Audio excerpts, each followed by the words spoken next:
Paizinho querido, nós te louvamos. Te agradecemos pela obra que o Senhor tem feito em nós e te pedimos para que essa obra continue, Pai. Pedimos para que as distorções do nosso caráter, nós que já somos salvos, que essas distorções, fraquezas, limitações e pecados sejam levados à cruz e que a gente possa de fato, Pai, experimentar sempre o mais do Senhor, Pai. Queremos ser transformados, moldados, segundo o seu caráter, segundo a sua palavra. E nós pedimos para que nessa noite, Pai, seja um pouco mais claro tudo isso para a gente, em nome de Jesus. Amém, Jesus. Amém, Senhor. Amém. A gente está no outono. E no outono a gente está na nossa... Como é que chama isso? Nossa campanha? Não é campanha, né? A série, obrigado.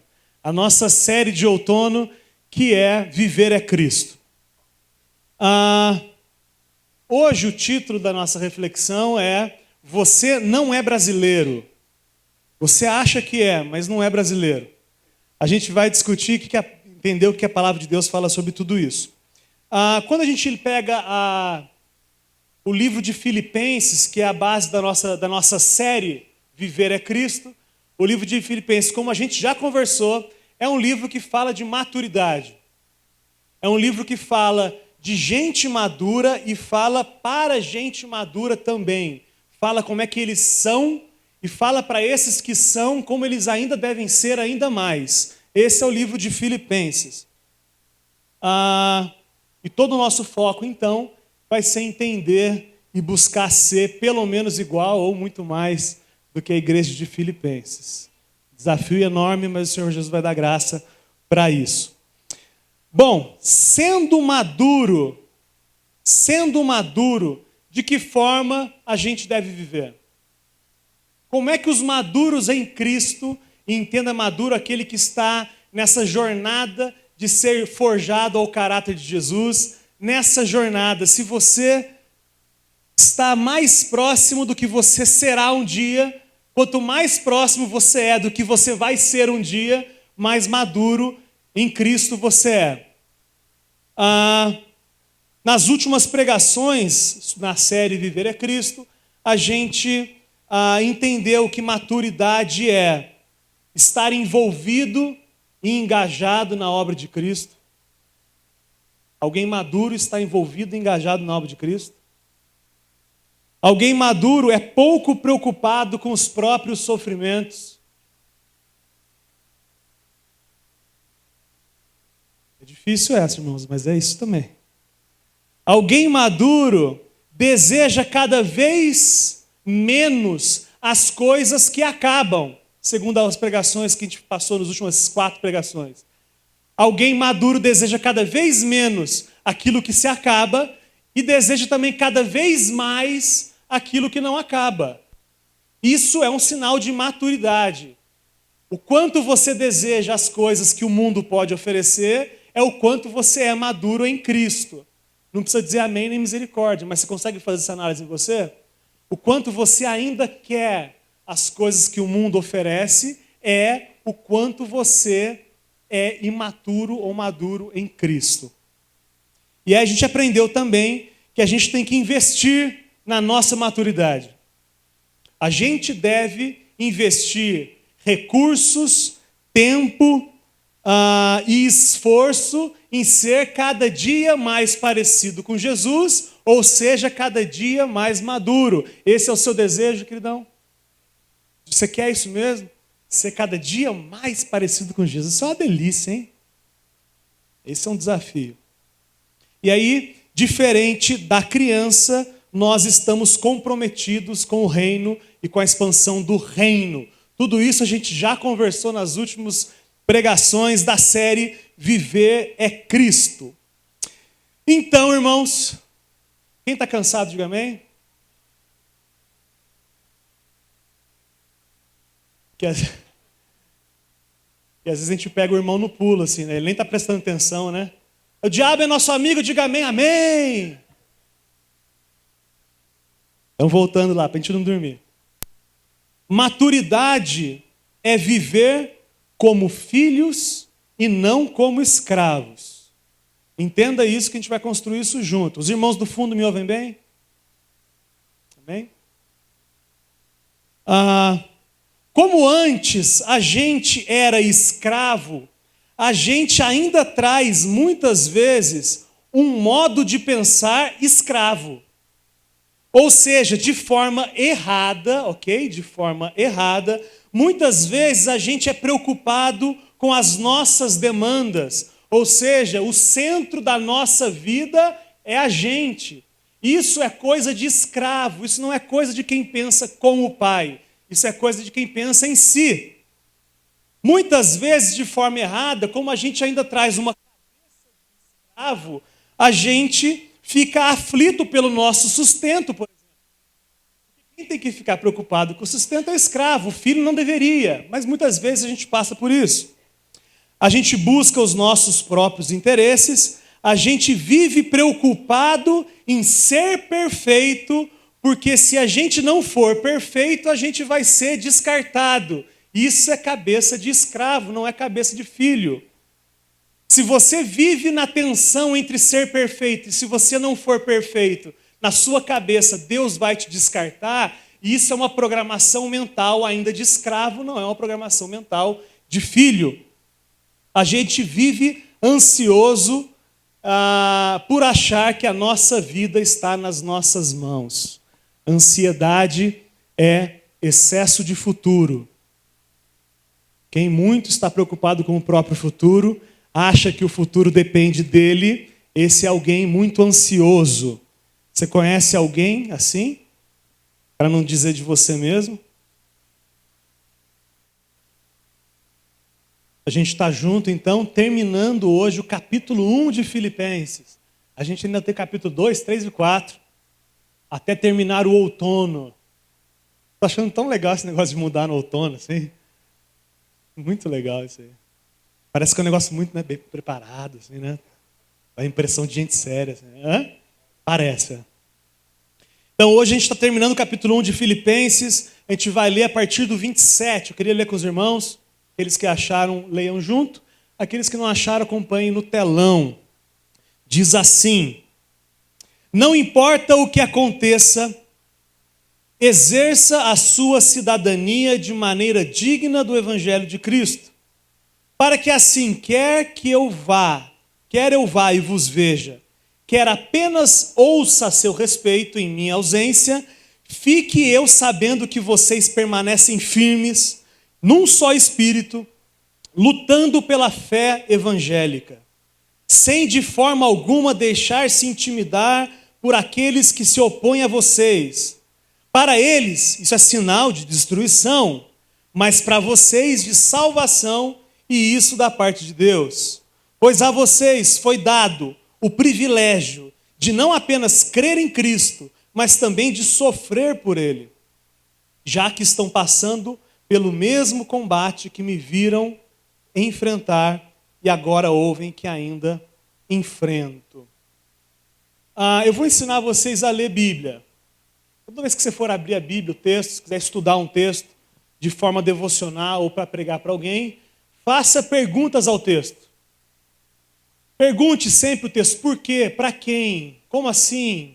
E o contrário disso, como seria? Faça perguntas ao texto e o texto vai se auto-revelar, ou o Espírito Santo de Deus se revelará através dessas perguntas. Eu queria fazer essas perguntas com vocês. O versículo 27 diz que não importa o que aconteça, exerçam a cidadania de maneira digna do Evangelho de Cristo. Primeira pergunta, o que é cidadania? Se eu te disser que você é cidadão americano, o que isso significa?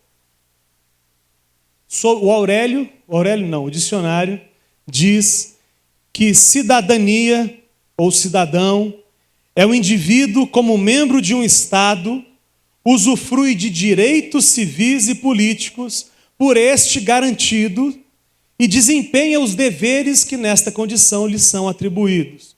Para resumir, ser cidadão significa que você tem direitos e deveres da cidade ou do país ou do estado do qual você é cidadão. Isso é cidadania. Mas o texto que a gente leu, leia aí junto comigo, não importa o que aconteça, exerça a sua cidadania. A pergunta que eu te faço, qual é a nossa cidadania? Porque o texto está dizendo que a gente tem que exercer a nossa cidadania de maneira digna do Evangelho. Será que o texto está dizendo para a gente ser brasileiro, porque brasileiro não desiste nunca? O que o texto está falando? Que cidadania é essa que o texto está dizendo? Qual é a nossa cidade?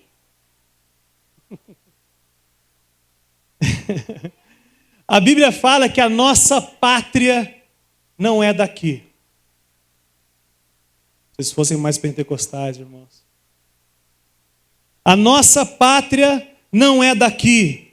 E é por isso que eu disse que a gente não é brasileiro. A gente está brasileiro, mas a gente é cidadão celestial. Isso parece muito louco para quem está chegando aqui hoje, por exemplo, e falar, esses caras estão dizendo isso mesmo. Estão dizendo que muito mais do que ser brasileiro, taubatiano, paulistano, não sei o que você é, nós somos cidadãos do céu. E significa que nós, como cidadãos do céu, nós temos direitos e deveres por sermos cidadãos do céu. A gente vai tentar entender isso hoje. Eu queria que você pulasse uma paginazinha para frente aí e abrisse Filipenses 3:20. Filipenses 3:20 diz que a nossa pátria, porém, ou essa versão que está no telão legal também, a nossa cidadania, porém, está nos céus, de onde esperamos ansiosamente um Salvador, o Senhor Jesus Cristo. Eu não sei você, mas eu sou de lá. Glória a Jesus por isso. Então, irmãos, como cidadãos celestiais, devemos viver de forma coerente com a verdade de que nós não somos brasileiros, nós somos cidadãos do céu. Significa que a gente tem que abandonar as coisas de criança e investir recursos, tempo e esforço naquilo que realmente importa para quem diz que é cidadão do céu. Porque se dizer cidadão do céu, infelizmente, não resolve o nosso problema. Vou falar mais baixo, que parece que eu estou pregando, né? A gente tem que abandonar a nossa vida infantil, irmãos. E se a gente diz que é cidadão do céu, que eu creio que, eu pelo menos eu sou, se você crê nisso, a gente tem que agir de forma digna disso. Importante entender que não tem como você, de repente, estar chegando aqui hoje, ou você frequenta há pouco tempo. A Bíblia conta de histórias de pessoas que frequentaram até mais tempo do que você frequenta a igreja e acharam que podiam comprar a sua cidadania celestial. Aliás, muitos ditos evangélicos hoje acham que podem comprar a sua cidadania celestial cumprindo uma série de regrinhas, roupas, liturgias, músicas, ofertas e dízimos. Isso não é, essas coisas não te dão o direito de ser cidadão celestial. Não tem como você se naturalizar cidadão celestial porque você está trabalhando no país celestial. Não tem como você tirar a cidadania porque seu avô nasceu naquele país. Alguém aqui já tirou a cidadania francesa, italiana? Alguém? Tudo tupiniquim, né? Tudo pobre. Estou brincando.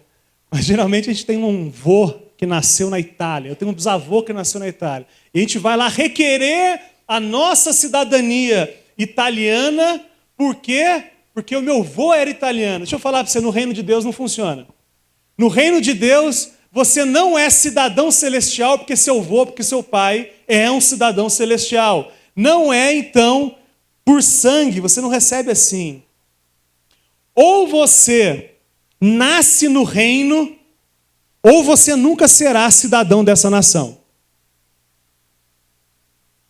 Ou você nasce no reino, ou você nunca será cidadão da nação, da pátria celestial. É por isso que Jesus vai dizer que é necessário você nascer de novo. Quem já ouviu essa expressão? Jesus fala, se você não nascer no reino, você não é cidadão celestial. É por isso que a Bíblia muitas vezes traz a expressão nascer de novo e também traz a expressão ser regenerado. O que é ser regenerado? É nascer de novo.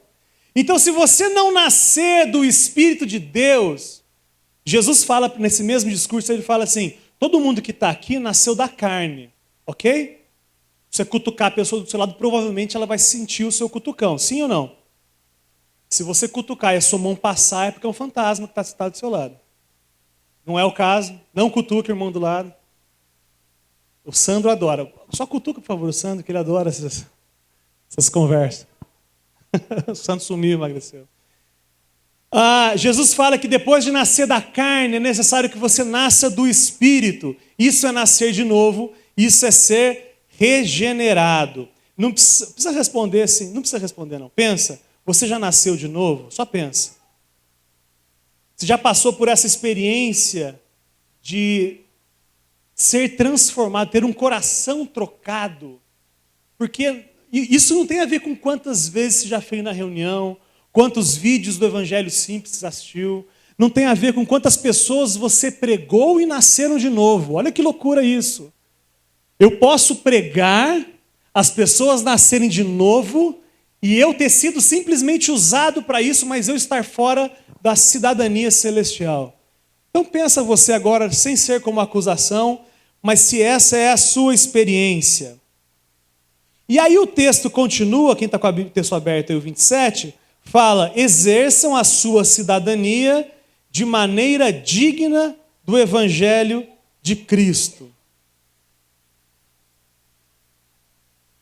Como é que eu posso exercer a minha cidadania de forma indigna do Evangelho de Cristo? Porque se o texto fala e ordena que a gente exerça a nossa cidadania de forma digna, é porque é possível exercer ela de forma indigna. E o que é exercer a cidadania de forma indigna? Eu coloquei algumas situações que eu acho que é importante. Por exemplo, legislar em causa própria. Quando a gente fala pela gente, não pelo reino, a gente está dizendo que é cidadão, mas está exercendo isso de forma indigna. Quando eu vivo para mim mesmo, quando todos os meus projetos, os meus planos são focados em mim e não no reino, eu estou exercendo a minha cidadania de forma indigna. A gente precisa entender que é cidadão por pertencer a algo muito maior do que a gente. Irmãos, existe algo muito maior do que eu, muito maior do que você. E a gente tem que entender que é cidadão por pertencer a algo muito maior do que a gente. A nossa vida não nos pertence mais, diga amém. Deveria ser assim, pelo menos. A nossa vida não nos pertence mais. A nossa salvação, inclusive, não tem nada a ver com a gente. A nossa salvação é tudo sobre Jesus. Amém. O plano de redenção de Jesus é Deus remindo os homens, trazendo de volta aquilo que tinha sido perdido. Se eu creio, eu sou incluído nesse plano de redenção. Mas a glória é dele, por ele e para ele. A glória é toda dele, amém, irmãos?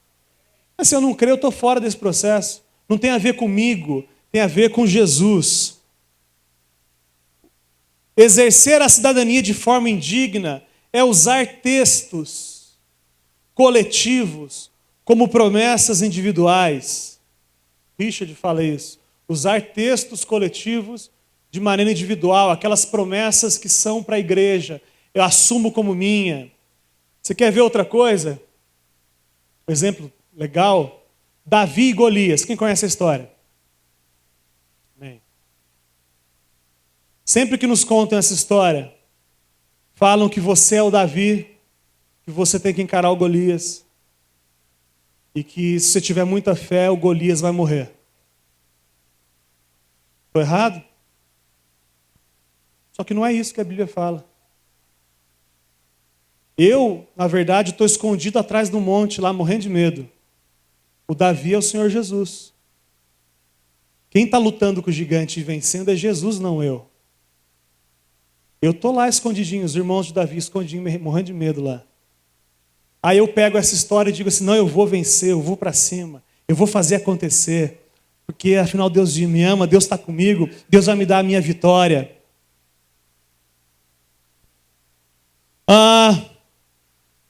Então a gente deve exercer a nossa cidadania de forma digna do Evangelho.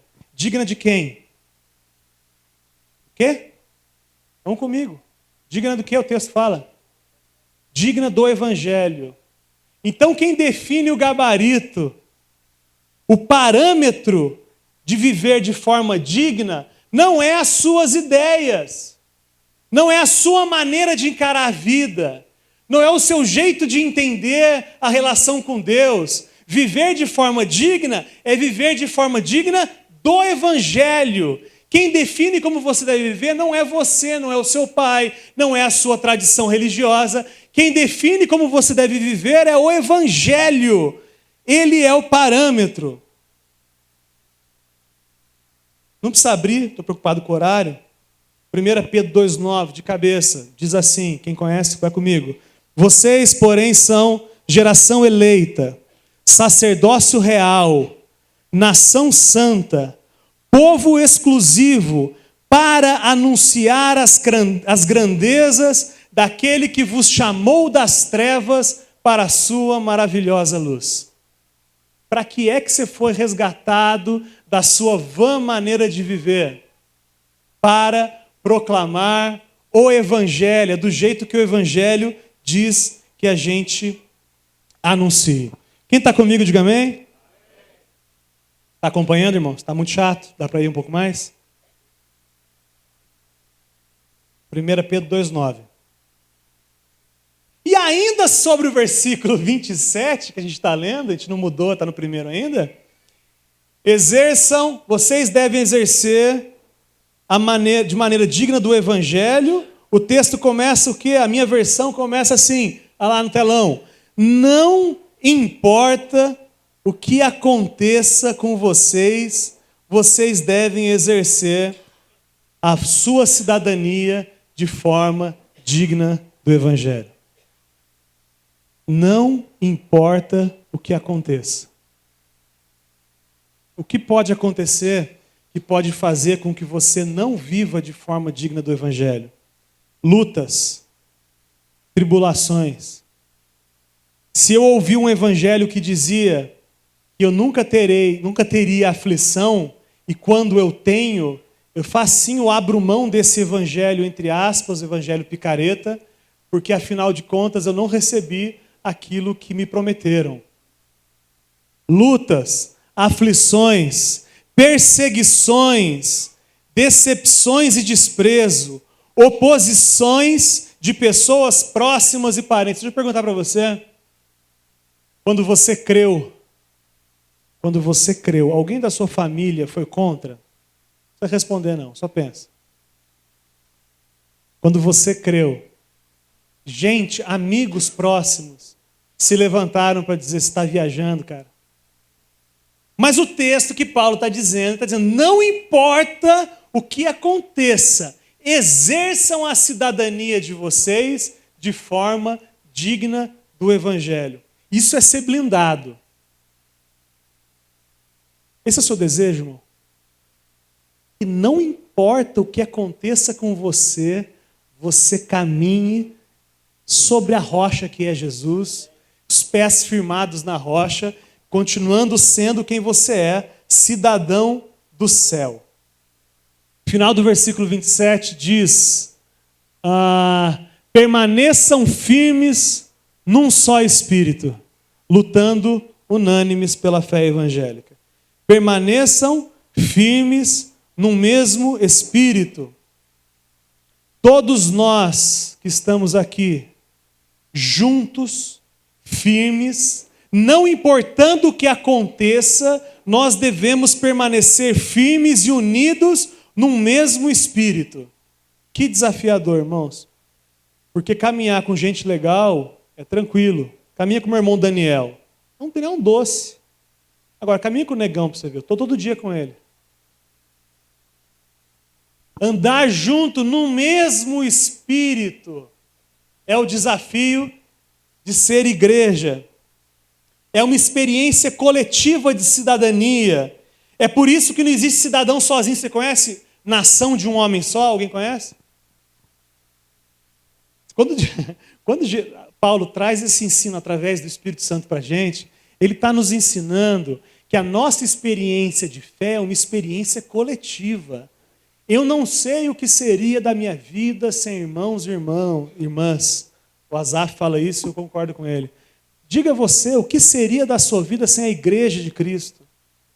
Eu não estou falando da instituição religiosa, estou falando daqueles poucos que caminham com você, sabem dos seus problemas e te ensinam a palavra de Deus e que te conduzem, te ajudam, conduzem juntos, estão junto com o Espírito, fomentando com você. O que seria da sua vida sem a igreja de Cristo? Real, o corpo de Cristo. Pastor Eros fala que a coisa mais bonita que existe na terra é a igreja. Quem concorda e quem não entende? Não precisa responder não, só pensa. Todas as minhas perguntas são retóricas, ok? Vamos combinar assim? Quando eu perguntar, não é para responder, é só para você pensar. Se todo mundo responder, não tem jeito. Você concorda que a igreja é de fato a coisa mais bonita? Que a Bíblia fala que a igreja é o corpo de Cristo. E quando a Bíblia fala isso, ela não fala porque é perfeito, fala porque vai ser. 1 Coríntios 15 fala que vai de um dia para o outro, de um piscar de olhos, de uma hora para outra, a gente vai ser transformado. Esse monte de pecado que se arrasta, esse monte de tendência pecaminosa que você tem, a Bíblia fala que vai ser de um dia, um dia específico, num piscar de olhos, ao soar da última trombeta, a gente vai deixar de ser influenciado pelo aquilo que a gente é influenciado hoje. Tem coisas em você que você não suporta? Tem coisas em você que você queria ser diferente? Tem coisas em você que você está lutando faz tempo? Eu queria dizer que quando a gente chegar lá, a gente não vai ter mais a influência disso. Já pensou nisso? Cara, não vou ser mais. O que você é? Eu não sei o que você é. Mas nunca mais fofoca. Nunca mais. O que mais? Agora pode responder. O que mais? Nunca mais medo. Nunca mais inveja e ciúmes.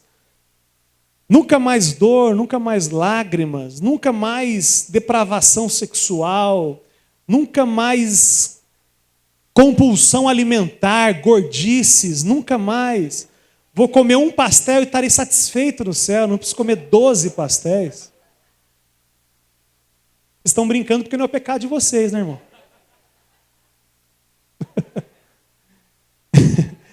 Nesse dia que a nossa cidadania for estabelecida de uma vez por todas, nesse dia, tchau natureza. É por isso o desconforto de Paulo, a revolta de Paulo, dizendo: miserável homem que sou, quem vai me livrar do corpo dessa morte? Quem vai me livrar disso aqui que eu tenho que arrastar? E aí ele diz: graças a Deus por Jesus Cristo. E eu vou parafrasear: graças a Deus porque Ele vai transformar as nossas mazelas. Nós cremos nisso, irmãos? Você vai estar lá, irmão? A gente vai fazer festa junto? Pensou nisso, cara? A gente tocar, fazer um louvor lá sem errar as notas. Já pensou nisso? sem semitonar. Isso é uma delícia. Vai ser um sonho quanto mais e mais gente entender isso que a gente está falando aqui, irmãos. E andar nesse mesmo espírito que nós estamos aqui proclamando todos os domingos, todos os rips, via internet ao vivo, proclamando o tempo todo. Vai ser lindo quanto mais e mais e mais e mais gente se engajar nisso, e for amadurecendo e for engajando, amadurecendo e engajando. E quando a gente fala isso, a gente não está falando da experiência só de varrer o salão, que precisa de gente que varre o salão. Eu estou falando de gente que vai na padaria e na hora de emprestar, passar o açúcar, puxa um assunto. Você não está muito bem não hoje, hein? Estou sentindo que você está com a cara triste, hein? O que está acontecendo? Pode falar isso, sempre pega um, gente. Estou te achando triste hoje. A pessoa fala assim, é Deus falando comigo. Você, irmão, está sendo convocado por Jesus a carregar em todos os lugares os direitos e os deveres da sua cidadania, que é coletiva e que é contagiante. Por que a igreja cresce? Porque é contagiante. Porque as pessoas começam a perceber mudança em vocês no trabalho e perguntam, o que está acontecendo? As pessoas começam a perceber diferença na faculdade e perguntam, o que está acontecendo? O evangelho vai contagiando. Meu pai não gosta dessa expressão que parece doença, mas não é não. Contagiando. A alegria também contagia. Se eu começar a rir aqui, vocês entram na onda também. Só não vou fazer o teste porque tenho medo de vocês não rirem. Mas... E aí o final do versículo 27 ainda, ele fala assim, lutando pela fé evangélica. Aí eu estava precisando de um versículo que dissesse que quem está certo são os evangélicos.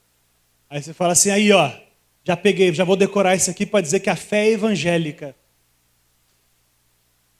Graças a Deus o que o texto está falando não é a fé dos evangélicos, que inclusive eu tenho ultimamente tido um pouco de nojo da fé, entre aspas, de alguns evangélicos, entre aspas. Não é disso que o texto está falando. O texto diz que a gente tem que lutar unânimes pela fé genuína que vem pela pregação do evangelho.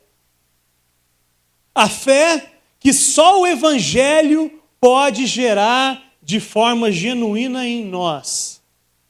A fé que a religião que você frequentou, e pode ser inclusive evangélica, a religião pela religião nunca gerou em você. A fé que a explanação e a exposição do evangelho, da Bíblia, pode gerar no seu coração. A fé não nasce com você. Você não tem muita fé. Aliás, quanto mais fé você tem, se fé é entender que Deus pode fazer, significa que quanto mais fé você tem, menos crença em você tem, manifesta. Significa que você tem muita fé, não é assim, eu vou lá mesmo porque eu vou acabar com esse projeto, eu vou fazer acontecer esse projeto porque eu tenho muita fé. Isso não é fé. Quanto mais fé eu tenho, assim, eu vou lá porque essa é a missão que o Senhor Jesus tem, é Ele que vai fazer através de mim e por mim. Então, quanto mais fé você tem, menos você acredita em você. Você entende isso? Se você confia muito em você, a sua fé não é fé. A sua fé é fé no plural. Ninguém entendeu, né? Não? Deixa pra lá. Foi ruim? Foi ruim?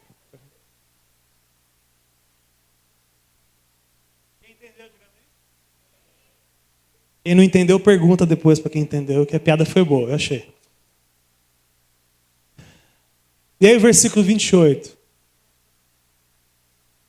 O versículo 28 diz assim, sem, de forma alguma, deixar-se intimidar por aqueles que se opõem a vocês. Sem, de forma alguma, deixar-se intimidar por aqueles que... o desprezo e a oposição das pessoas não pode nos intimidar. Quem aqui já foi pregar ou compartilhar o evangelho e se sentiu desprezado?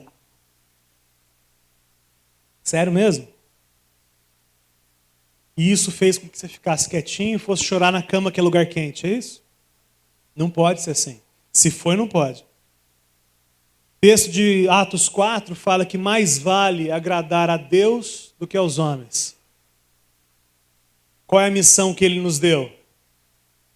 Em nada tenho a minha vida por preciosa, desde que com alegria cumpra o ministério, é isso? O meu chamado em Deus. Citando de novo o versículo, pois somos raça eleita, sacerdócio real, nação santa, povo de propriedade exclusiva de Deus, para que anuncieis as virtudes daquele que tirou vocês das trevas para a sua maravilhosa luz. Esse é o chamado e ninguém pode nos intimidar se a gente estiver exercendo a nossa cidadania de forma digna do Evangelho. E aí o texto fala, sem de forma alguma deixar-se intimidar por aqueles que se opõem a vocês. Pergunta, irmãos, tempo para os irmãos pensarem. Por que alguém se incomodaria tanto com gente que vive de forma digna do Evangelho? Por que alguém se incomodaria tanto com gente que compartilha uma mensagem de amor? Por que alguém se incomodaria tanto com gente que pertence a gente e que chama todos para pertencer juntos? Eu não sei se ficou confuso isso. Mas por que esse sentimento de pertencer, por que ser cidadão do céu incomoda as pessoas? Você pensou, a não ser que você seja chato, irmãos. Que isso é um outro problema também. Quando você compartilha o Evangelho, as pessoas vão te discriminar e vão se levantar contra você. Agora, se você é chato nessa jornada, aí a culpa é sua mesmo, não tem nada a ver com o Evangelho, entendeu? O Senhor nos livre de ser chato. Tem uma piadinha muito ruim que eu acho boa, que fala que tem islâmico xiita e crente chato. Vocês conhecem? Tem muito assim. Por que as pessoas se incomodam tanto com gente que não confia em si mesmo, mas confia no único que pode transformar a nossa natureza e o nosso caráter? Por que se incomoda as pessoas? Porque quando a pessoa fala assim, não, eu vou melhorar, e você fala, e você vai melhorar também? Você não, eu não consigo, cara. Jesus precisa me melhorar. Se Jesus não me melhorar, eu não me melhoro. Por que se incomoda as pessoas? E incomoda. Os caras vêm com um discursinho, agora está na moda o evangelho coach. O evangelho é que está dentro de você, a resposta está dentro de você, cara. Olha para dentro, olha para o seu coraçãozinho. João, olha para dentro do seu coraçãozinho, que você vai encontrar a resposta. Não vai encontrar a resposta. Não vai. A transformação é externa. Por que as pessoas se incomodam com gente que sabe que não consegue resolver os seus problemas? Por que alguém que se incomodaria tanto com gente que mudou de vida, abandonou os pecados e as práticas antigas? E a verdade, irmãos, é que a luz incomoda. Deixa eu te falar melhor sobre isso. Quando eu mudo, a minha mudança diz que eu não concordo com a maneira que eu vivia anteriormente, que é a maneira que você vive hoje. Deixa eu te explicar melhor. Estou eu e o meu colega de trabalho. Nós dois roubamos o chefe.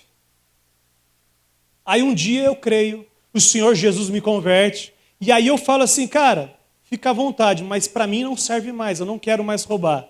Isso significa que na cabeça dele, você disse para ele, e disse mesmo, que ele está errado na posição dele, já que você não quer fazer o que você fazia junto com ele antes. É por isso que incomoda tanto. Porque quando você muda de vida, quando está na faculdade, quando está no trabalho, seja onde... em casa é o pior. Na família é o pior de todos. Quando você na família diz, família, a nossa experiência religiosa não serve mais para mim, estou indo agora para Jesus, essa pessoa se incomoda profundamente porque você está deixando claro para ela que ela está na posição errada, que ela está no lugar errado. É por isso que ela se incomoda tanto. Mas o texto diz que a gente não deve se deixar intimidar por aqueles que se opõem a gente. E o texto continua dizendo que para eles isso é sinal de destruição, mas para a gente de salvação. Não é o ha-ha-ha, você está se perdendo. Porque senão a gente nem cidadão do céu seria, amém, irmãos? A minha vizinha, aquela vizinha que não me emprestou a luz quando cortaram a minha luz, ela vai para o inferno. Vai para o inferno. Você entende que esse sentimento não é legítimo? Que esse sentimento é que Deus salve ela também? Amém, irmãos? Você já desejou muito que alguém fosse para o inferno? Você já mandou alguém para o inferno? Nunca falou, vai para o inferno, não? É. Quem se opõe à nossa cidadania é um termômetro claro da destruição, ou seja, isso é um termo. Quem repele, quem é contra o evangelho, só mostra que de fato não crê. E que a gente tem que levar o evangelho para eles e continuar levando, né? Versículo 29. Pois a vocês foi dado o privilégio. Foi dado o quê? Privilégio de não apenas crer em Cristo, mas também de sofrer por Ele. Meu avô dizia que gente que quer parecer muito chique fala privilégio. Alguém fala privilégio aqui? O cara quer parecer impostado assim, ele fala assim, não, porque eu tenho o privilégio de conhecer. É privilégio. Deus nos deu o privilégio, não só de crer, mas de padecer, de sofrer por Ele. Privilégio não é direito. Você não tem o direito de crer. Foi te dado o privilégio de crer. O privilégio de crer, mas também foi te dado o privilégio de sofrer pela causa de Cristo.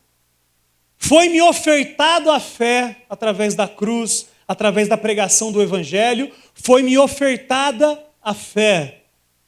Eu, deliberadamente, porque eu quero, eu creio e eu deliberadamente sofro por Cristo. Aí ficou um problema. Aí a gente entra numa tensão do que é de fato crer, do que é de fato sofrer por Cristo. A gente vai falar daqui a pouquinho.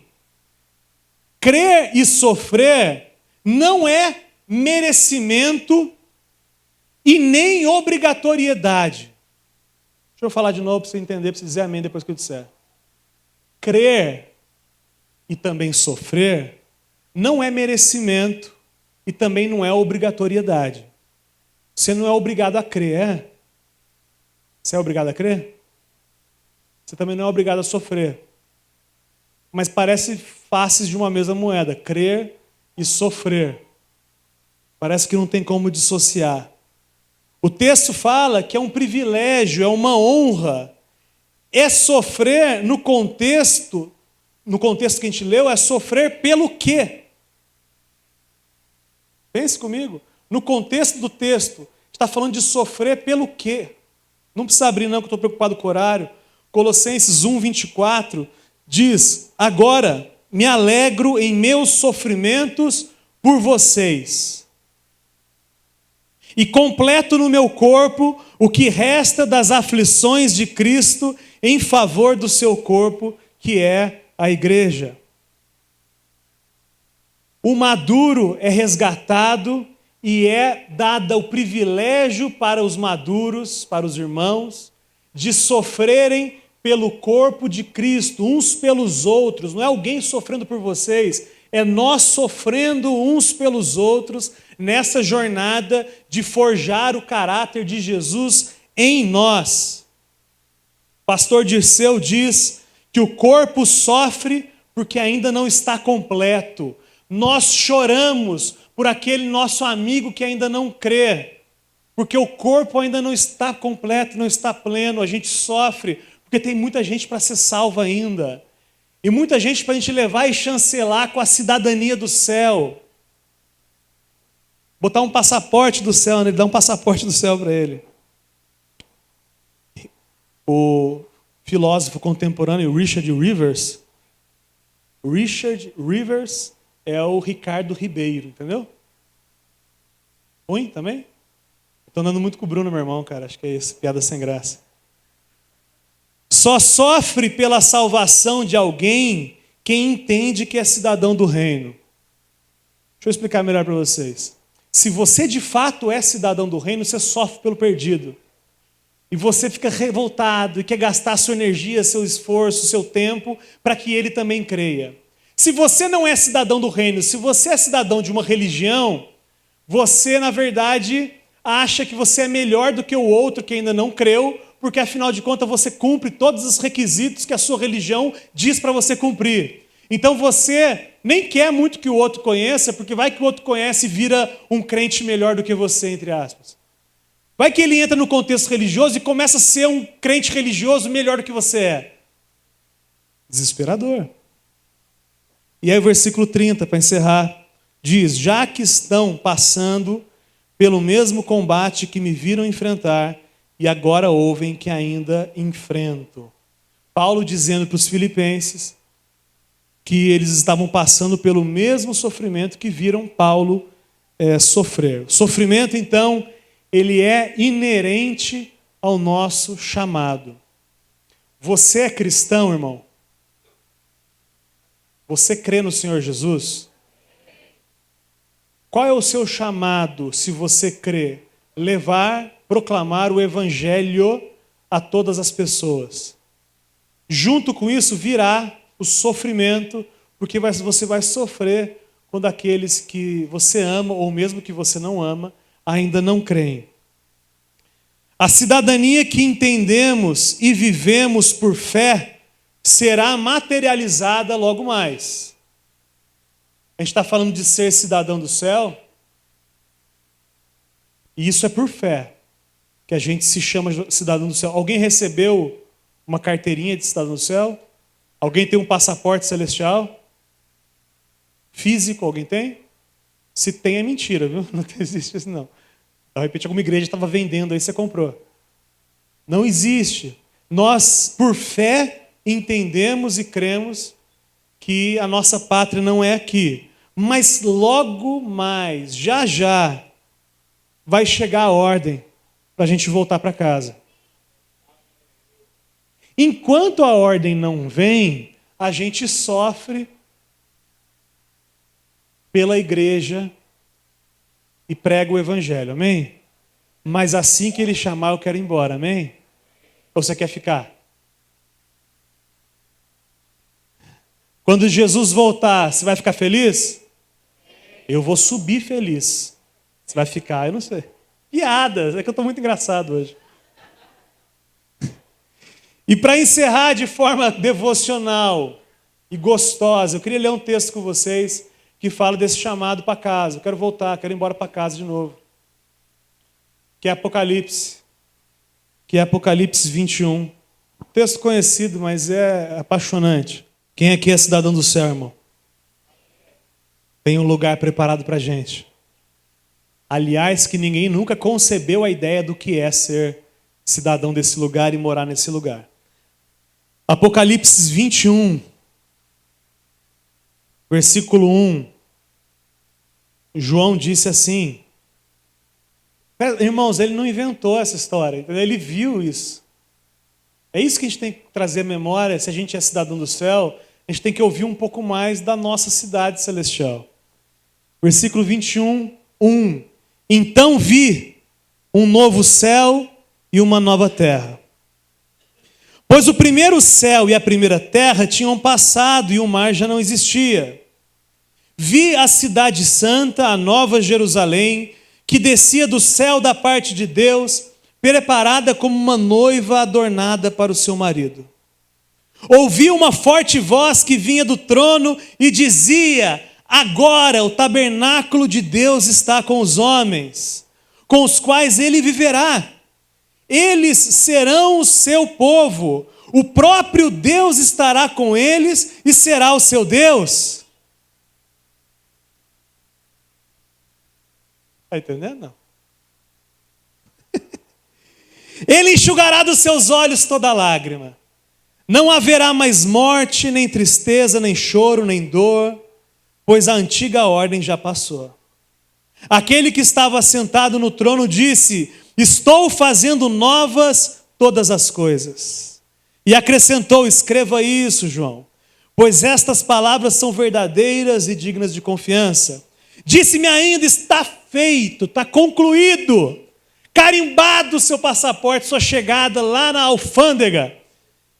Escreva isso. Disse ainda: está feito, eu sou o Alfa, o Ômega, o princípio e o fim. A quem tiver sede, darei de beber gratuitamente da fonte da água da vida. O vencedor herdará tudo isso, e eu serei seu Deus, e ele será o meu filho. Quando a gente chegar lá, irmão, aí é nossa cidade, aí é do nosso jeito, aí a gente não está entregue às coisas desse mundo, às aflições, às ansiedades, tudo isso acabou, porque daí lá é do nosso jeito. Aliás, não, lá é do jeito do nosso mestre, do nosso Senhor, do jeito dele não tem mais lágrima, não tem mais dor, porque a gente sendo cidadão, até lá, até o dia que ele nos chamar de volta e nos conduzir à nossa pátria. Quem está com saudade de casa? Quem quer ir embora logo? Até o dia que ele vier nos buscar, a gente continua sofrendo pela causa de Cristo. Amém?